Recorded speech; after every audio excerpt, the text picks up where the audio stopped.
presented by DraftKings. It's your girl. I'm Ros Logan. That's Logan Hackett. And Logan. I knew it was coming. Is it bell time? It is absolutely bell time. I want to take this moment personally to say hello, good morning, good afternoon, good evening to all 3,030 of our YouTube subscribers. If we happen to be at more than that number, I'm speaking directly to the 3,030 that are here with us right now because we finally made it to 3,000 followers on YouTube. Now, we know people are digesting our podcast all over the place and listening, and we appreciate everybody that's listening and tapping in and downloading. But on YouTube in particular, we appreciate it so much. The road to 4K begins now. We're so excited. Thank you for rocking with us.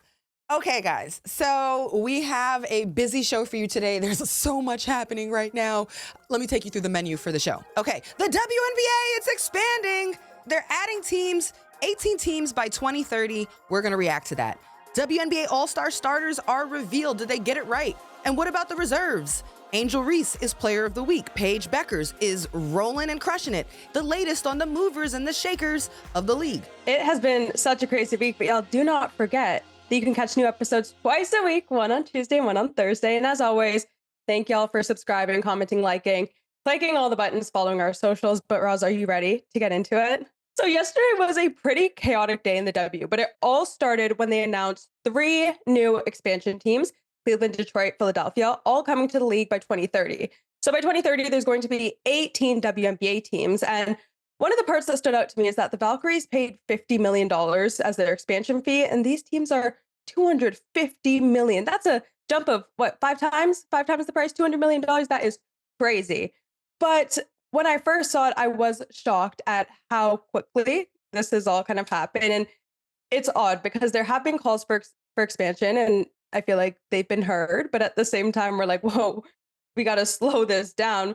So my question to you is DW expanding too quickly, or do you think it's kind of catching up to the demand? You know, I totally understand where you're coming from with this concept of like, oof, these team prices are high. You know what that comes with? Pressure, expectations.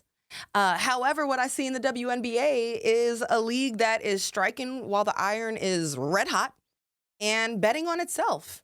You know, if you're a commissioner, would you rather be seen as a commissioner who sat on its hands when, you know, there was so much commotion for women's sports and women's basketball? And, you know, you've got a monumental CBA coming up and TV rights deals and new teams, you know, like it's a time of, would you rather be acting or sitting back and scared? And so I think oftentimes we commend people for betting on itself. And one thing I'll say about Kathy Engelbert, sometimes she's tripped up in the PR battles with different types of slip ups and maybe things she said. But overall, this is a very smart woman who has done big business her entire career, whether at Deloitte and now at the WNBA, probably one of our most accomplished commissioners for the league. When she was leading the league through the pandemic, right, and that bubble season, she was given consultation, like they spoke to consultants who predicted that something like some crazy overwhelming percentage that the league would fail, would flop, would die.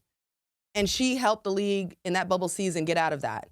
You know, she's a part of these, you know, CBA negotiations. And right now she's thought of some, you know, getting them through the TV rights deal, you know, thinking of different marketing campaigns. And right now thinking about expansion. So these are tough decisions. And I think let's see how it works out. But to your point, there's a lot of pressure with it, Logan. Absolutely. I feel like one of the biggest things is that there's so much movement in the league. Even yesterday, we saw movement and everyone was shocked about what's happening. There is a huge difference between roster expansion and team expansion. But with this, it means that we're going to have 5 expansion drafts within 6 years. And it'll be very, very hard for teams to build depth and stay consistent because everyone's going to be moving around. Another question comes up, and if we will have enough talent. I know there's global talent and people coming in, and we've seen how good women's basketball is, but could it get to a point where you have a lot of mid-level players on different teams widespread throughout, 1 star, 1 A-list, top of the ranks per team?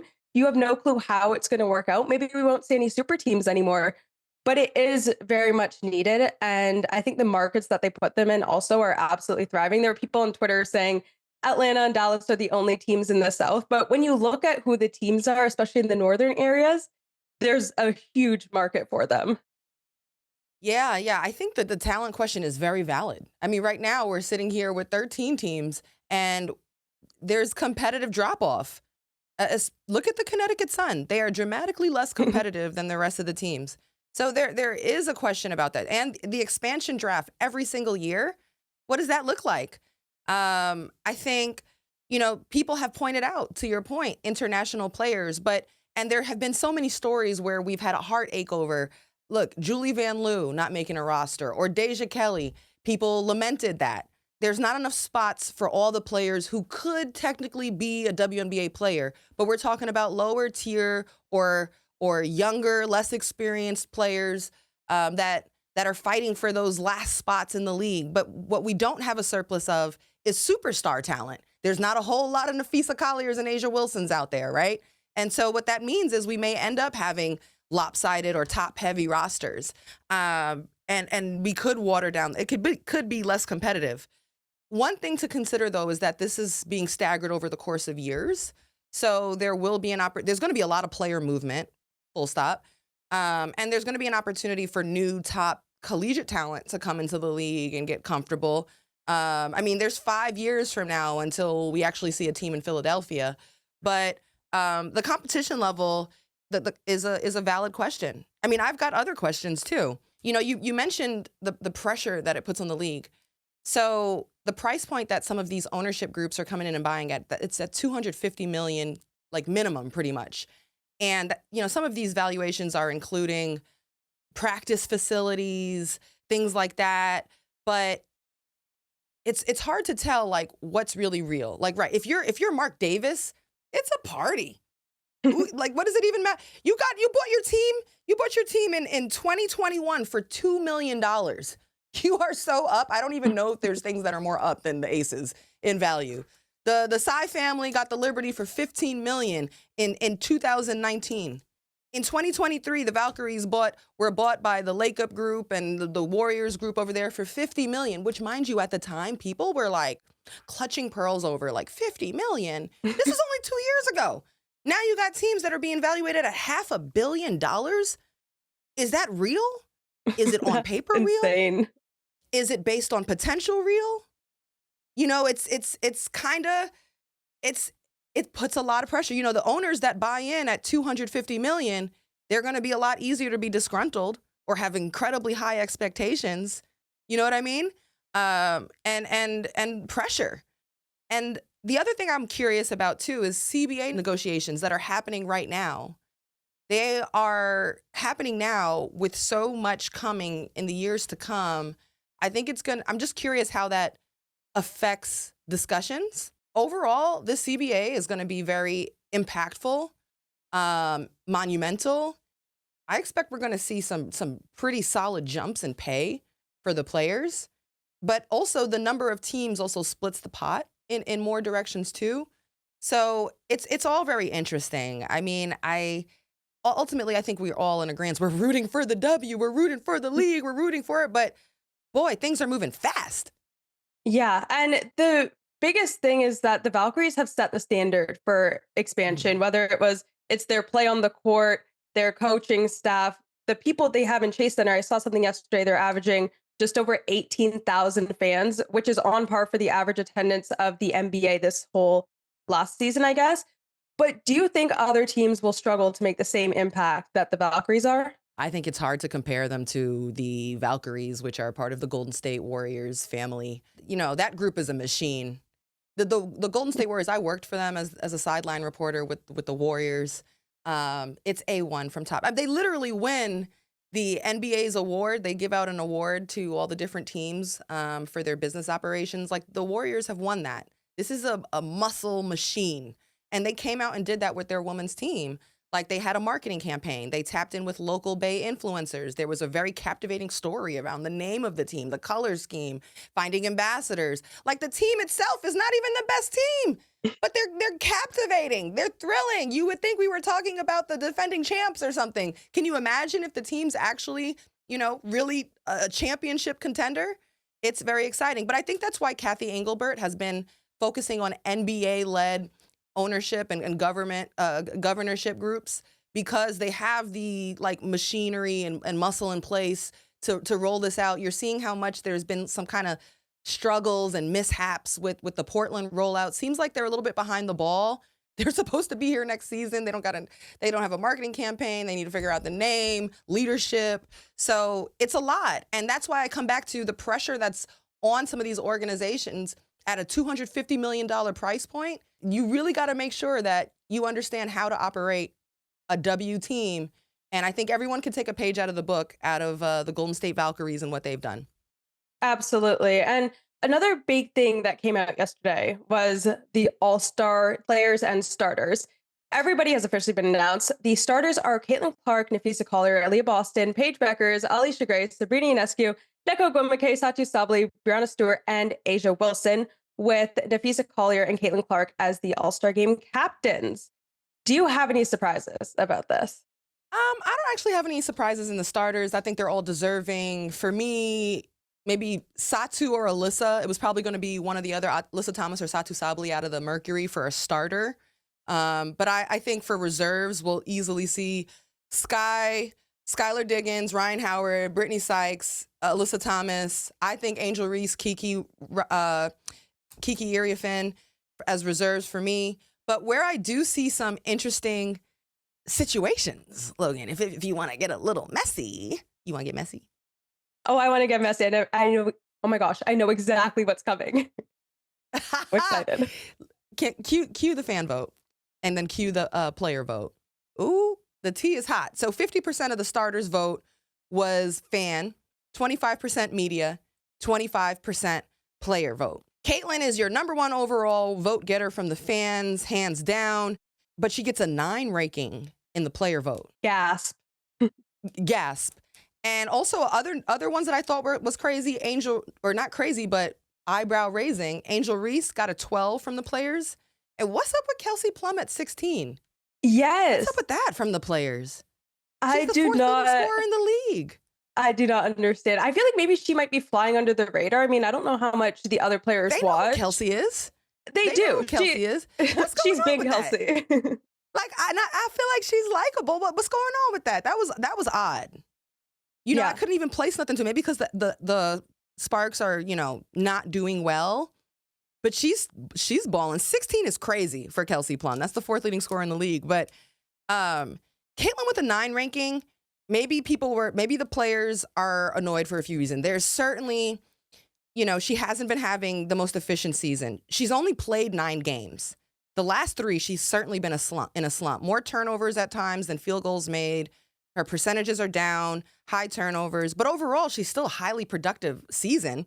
She still has had iconic moments this season. She's still dominant. She still makes the fever go. Could it be more than just like basketball? Could it also be like, is it that people think she flops? Is it that she's in too much commotion? What do you think that is about with Caitlin? I don't know, because she's such a flashy player, but also these are players who also known each other. If you look at the player ranks, you have Asia Wilson as 1, Fee is 2. Who's 3 over here? Skylar Diggins at 3. I might be a bit surprised to see that. Paige Beckers at 4. That's where it kind of gets into the discrepancy. Ranking her, 5 spots above Caitlin.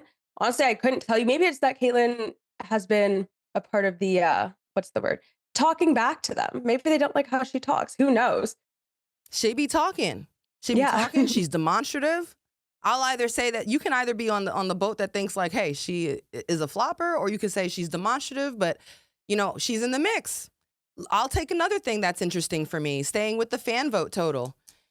Angel's fan vote was 10th overall, 5th for front court players. Angel got 506,000 votes. Caitlin got 1.2, almost 1.3 million.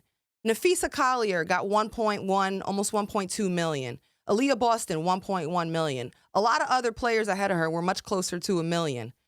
Angel's fan vote total was 506,000. She's by far the most followed player in the league. Not even close. 5 million followers on Instagram. The next closest is Caitlin Clark with like 3.5. And then after that, it's even lower. It's like 1 million or for a couple of players. Where were her fans? They were not as active and as engaged to push her over the hump here. That is interesting, the activity of the fan group for Angel.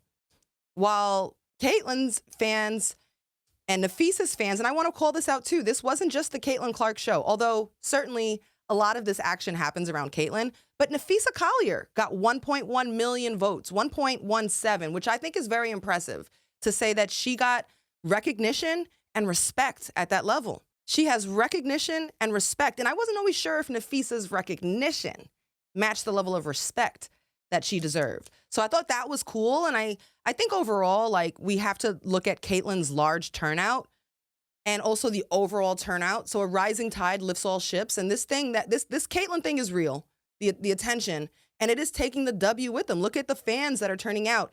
In 2023, the year before Caitlin Clark joined the league, A'ja Wilson led the fan vote overall. Guess how many votes?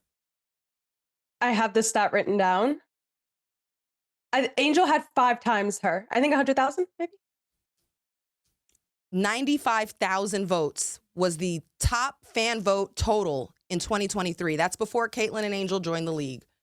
95,000 votes. Now this year, Caitlin Clark alone has brought in 1.3 million votes. So the turnout is crazy. And I also think the attention to the women's game is exciting.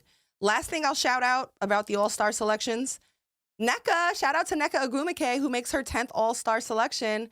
That puts her in a category with Sue Bird, Diana Taurasi, and Tamika Catchings, just one of 4 players who have 10 or more All-Star selections. Salute to Nneka.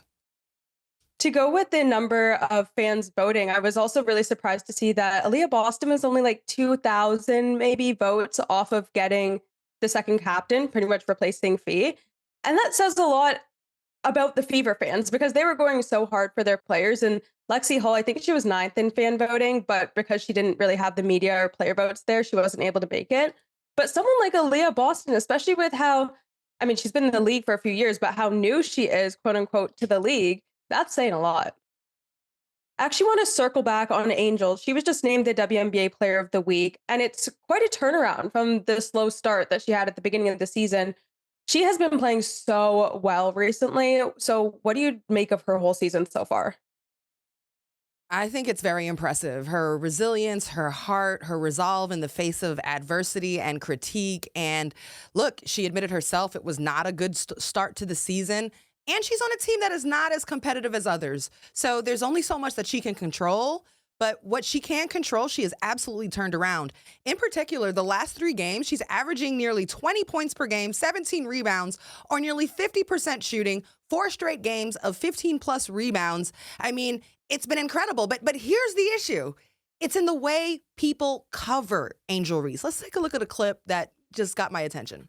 But you just said she's selfish and a selfish player won't win a ring. And I'm saying that everyone who has played with Angel Reese and coached Angel Reese has called her an unselfish player, and her style of play has translated into winning. So that... All I could say for my argument is I don't have facts, but we'll see.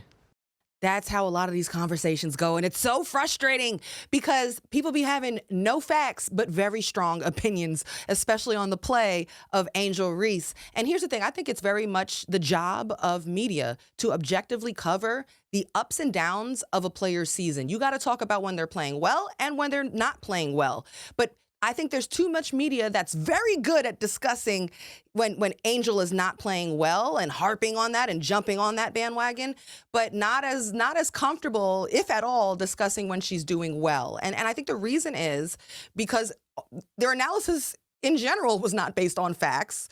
It was often based on emotions. It was lazy analysis. And honestly, a lot of these guys have not even watched her play. They have not. And they're just coming in for the headlines and the clicks and all the things. And so that is something that I think is worth fighting for in the objectivity and integrity of journalism. Call me old-fashioned. No, you're 100% correct. A lot of times when people have opinions about Angel, my first question is, how many games have you watched her play? And I feel like it's just the opposite of rose-colored glasses. They just look for whatever's negative.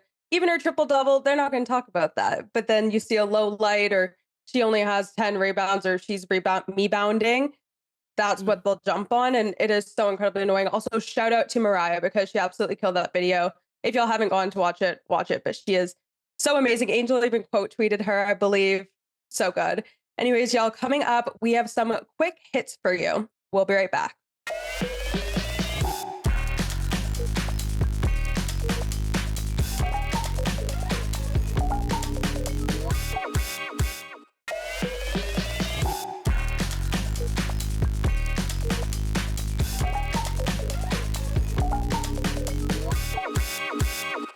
Welcome back to Good Follow, presented by DraftKings. DraftKings, the crown is yours. Logan, the crown is yours, my girl. You know we're at the end of the show. The crown is ours.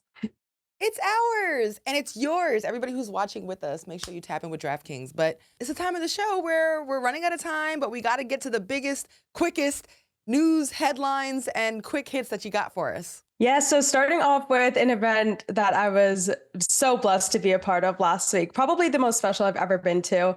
Olympic gold medalist Faith Kipyegon went for the 4-minute mile, and though she didn't get it, she still made history running the fastest mile by a woman with 4:06:42. She was on pace to break 4 until the very last straight, and it just kind of went to prove how incredibly hard doing something like this is, especially given that Nike had a ton of technology behind it. I actually have this shirt. I've got Faith. It's one of my favorite things ever.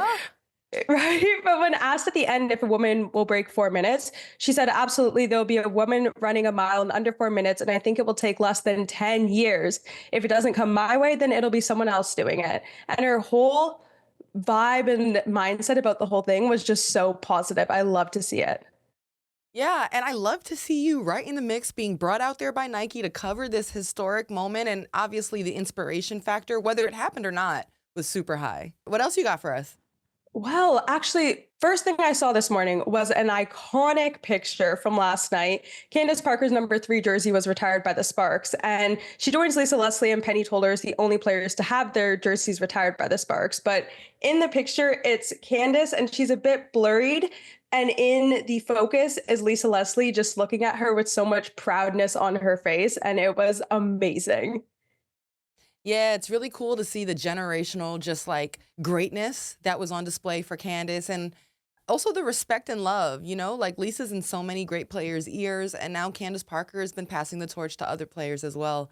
Nothing but respect for Candace, who famously said one of the lines that stand out to me that I think about in life often is time will tell the story.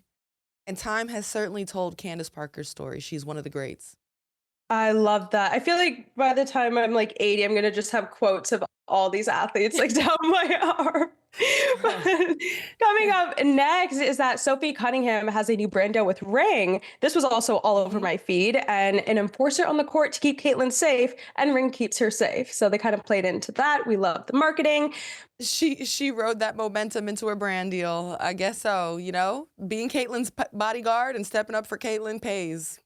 Yep, that's the days that we live in now. You just do one little thing, you never know who's watching. You just get a brand deal. Love it. It's an attention economy. We're in an attention economy.